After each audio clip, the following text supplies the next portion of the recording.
Assalamu alaikum students, take out your Baghi Urdu book and open the page number 28. Page number 28, सफ़ा number 28.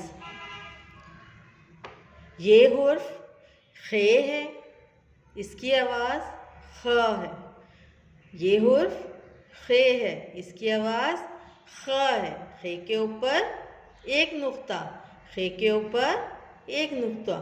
ख खरबूजा, ख खरबूजा. तो आज हम बच्चों खरबूजे में पहले रंग भरेंगे. खरबूजा आपको पता है किस रंग का होता है? पीले रंग का. किस रंग का होता है खरबूजा? पीले रंग का होता है अमूमन. तो हम उसमें पीला रंग भरेंगे.